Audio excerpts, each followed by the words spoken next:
हमारे साथ कुछ नए अतिथि जुड़े हैं, उनका भी मैं स्वागत करना चाहूंगी। और भारत ज्ञान भूषण जी की माता जी हमारे बीच उपस्थित हैं। मैं उनको मंच पर आमंत्रित करना चाहूंगी कि वे मंच पर आकर अपना स्थान ग्रहण करें।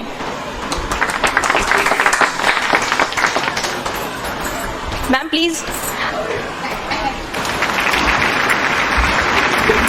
मैं कुछ पंक्तियाँ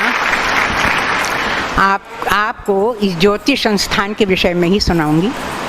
यह जीवन क्या ज्योतिष से संबंधित जुड़ा हुआ है, ज्योतिष क्या विज्ञान है और जीवन क्या है, ये सुनिए।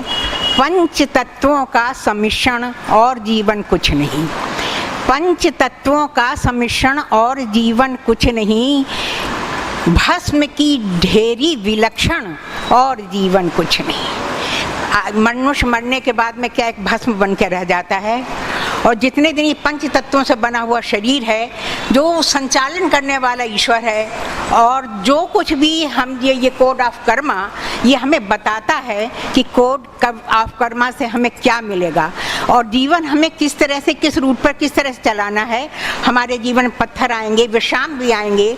उसके लिए बहुत ज़रूरी है कि हमें पता हो कितने पड़ाव आने हैं, कितनी ठोकरें लगनी हैं। उसके लिए ज्योतिष संस्थान, भारत ज्योतिष संस्थान का कोड ऑफ कर्मा आप लोग बनवाइए और अपने जीवन से परिचित होइए कि आपका भविष्य क्या है, आपका जीवन क्या है। और कुछ पंक्तियाँ आपको सुना रही हूँ। उड़े चलो थके पखेरू, बढ़े चलो हिम्मत मत हारो, पंखों में भविष्य बंदी है, मत अतीत की ओर निहारो।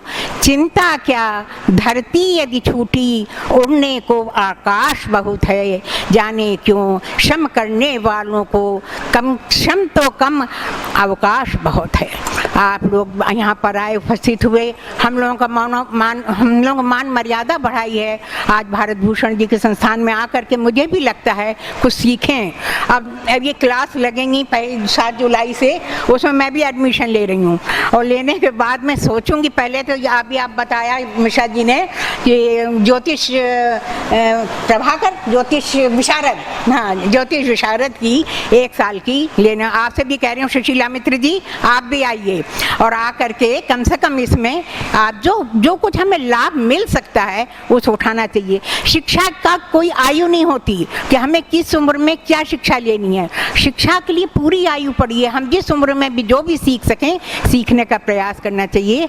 और हमें आज गौरव है कि भारत ज्ञान भूषण हमारे पुत्र हैं। इस पर मुझे थोड़ा सा लगता है कि जो कुछ भी बने हैं उसको मेरी अपनी देन नहीं है, उन्होंने ईश्वर की देन है। ईश्वर की उसके अंदर प्रतिभाएं हैं, उसके अंदर मेधावी शक्तियां हैं, जिस कारण आज वो कुछ बन सके हैं। आप लोगों को लाभान्वित कर रहे हैं। आप भी आइए और यहाँ पर जुड़िए। आज मैं कविता के लिए कुछ विशेष लेके मैं एक कविता सुना रही हूँ। आप कल्पना कीजिए कि शाम हो रही है और सूर्यास्त होने वाला है। उस समय आपको लगे, उस समय कि आप उस सूर्यास्त की संध्या बेला की आप कल्पना कीजिए। मैं एक शाम हूँ, मैंने सदा ही अस्त होते हुए सूर्य को देखा है और देखी है अपनी मौन पिपासा, सूर्य के आंचल में बंधने की तीव्र अभिलाषा। मैं तारों का अवगुंठन और विनय करती हूँ सूर्य से कि आज मेरा भी तो अवगुंठन उठा कर देखो देव।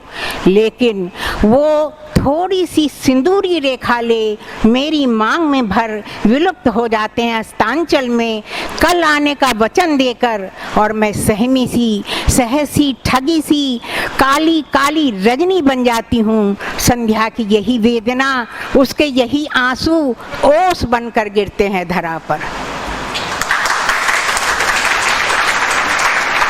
नीचे चल जाओ।